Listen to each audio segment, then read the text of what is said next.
त्याला चौथं शिक्षण खाते दिलेलं आहे. आता हे 10-15 दिवसाकरता असेल तर ठीक आहे, आपण समजू शकतो. पण शिक्षण खातं एक पार्ट टाइम खातं नाही, तात्पुरते वेळ चालवायचं खातं नाही, आणि विशेषतः या वातावरणात. त्यामुळे ताबडतोब प्रल्हाद जोशी ज्यांनी अनेक अकलेचे तारे तोडलेले आहेत, त्यांची वक्तव्य गाजलेली आहेत, त्या माणसाच्याकडून ताबडतोब शिक्षण खात्याचा प्रभाग काढून घेऊन पूर्ण वेळ असा शिक्षण मंत्री दिला गेला पाहिजे. मी माझ्या ट्विटमध्ये लिहिलं होतं की मोदी सरकारच्या 3-3.5 वर्षाच्या उर्वरित कालावधीमधला हा अत्यंत महत्वाचा निर्णय असेल. आता जो शिक्षण मंत्री येईल, दिला जाईल, तो त्याचं एक राष्ट्रीय असं उत्तंग असं व्यक्तिमत्व पाहिजे, जो विद्यार्थ्यांनी बरोबरीच्या नात्यानं, प्रेमाच्या नात्यानं संवाद साधू शकला पाहिजे, अरेरेवीच्या भाषेत नाही, जो शिक्षण पद्धतीमध्ये आमूलाग्र सुधार सुचवून ती अंमलात आणेल, आणि त्याचबरोबर शिक्षण व्यवस्थेला दुरुस्त करण्याकरता जे काही निधी लागेल तो निधी दिला जाईल. अशा व्यक्तिमत्वाच्या माणसाला आपण शिक्षण मंत्री केलं पाहिजे. जर तुम्ही हट्टीपणानं कुणालाही द्यायचं म्हणून दिलं तर ते चालणार नाही, कारण तो विद्यार्थ्यांची सुसंवाद साधू शकणार नाही आणि त्यातून काही निष्पन्न होणार नाही.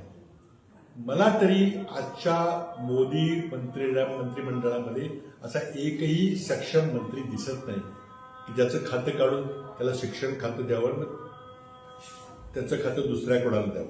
चर्चा चालू आहे.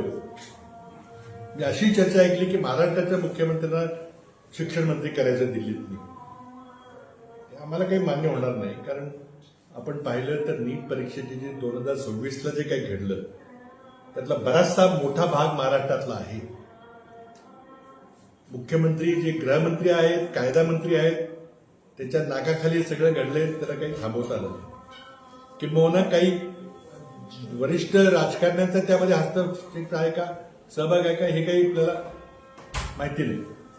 त्यामुळे या अशा माणसाला, अशा व्यक्तीला आम्ही स्वीकारणार नाही, देशाचे युवक देखील स्वीकारणार नाही. त्यांनी महाराष्ट्राची अर्थव्यवस्था रसातळाला पोहोचवलेली आहे, तर शिक्षण व्यवस्था जर रसातळाला पोहोचवणार असेल तर आम्हाला ते मान्य होणार नाही. त्यांच्या पिताजींना आम्ही काँग्रेसमध्ये घ्यायचा प्रयत्न केला. मी मुख्यमंत्री तोपर्यंत आमचं सगळं ठरलं. सोनिया गांधींची परवानगी घेतली, त्यांनी माझ्याकडे मत मागितलं की मला राजीनामा द्यावा लागेल मला खासदारकीचा, मला मंत्री करा, कारण मला निवडणूक लढावी लागेल. आणि दोघं म्हणजे भाजपची नागपूरचे दोघं आहेत, ते मला काही निवडून विचारणार नाही.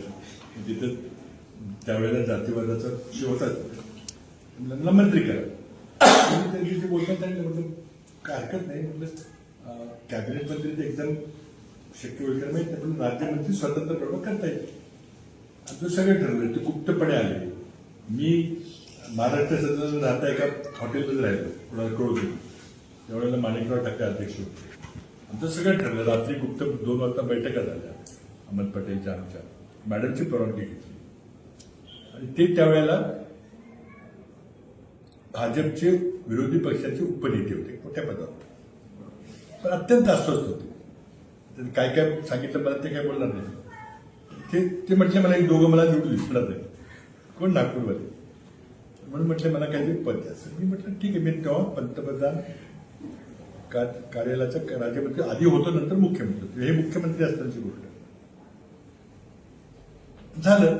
मी नंतर मनमोहन सिंग यांना भेटायला गेलो, तर माझी आयुष्यातली राजकीय सर्वात मोठी चूक झाली. मी पंतप्रधान न विचारता सोनिया गांधींना विचारून हो म्हटलं, चला जमेल. पंतप्रधानांना बोलवलं, म्हटले तू हे परस्पर त्यांना आश्वासन दिले का? लगेच लक्षात आलं. म्हटलं हो नाही, मी मॅडमला विचारले, पण तुम्हाला विचारलं चुकत झाली. ते म्हटले एका भाजपच्या सत्ताधारी विरोधी पक्ष गटनेत्याला जर आपल्या पक्षात घेऊन त्याला मंत्री केलं, ती लाच दिल्यासारखी मी बिलकुल करणार नाही. पहिल्यांदा ते माझ्यावर रागवलं, मला डोक्याला मी हात लावला, म्हटलं काय किती मोठी चूक आहे.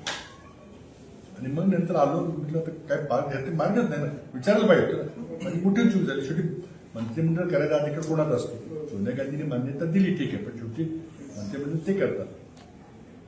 मी काय बोलावं, मी कुठं लपवतो मला कळत. मी आलो आणि शेवटी सांगितलं सॉरी, ते काय शक्य होणार. एकच मला वाक्य बोललं ते माझ्या आयुष्यात तुम्ही विसरणार नाही. मला म्हटले की तुम्ही माझा राजकीय खून केला. वस्तुस्थिती होती. कोणी बोललो नाही, काय बोललो काही ठिकाणी, पण वस्तुस्थिती पंकजा ताईंचं नाव काढलं म्हणून त्यांची काय शक्यता वाटते ते मला माहित नाही.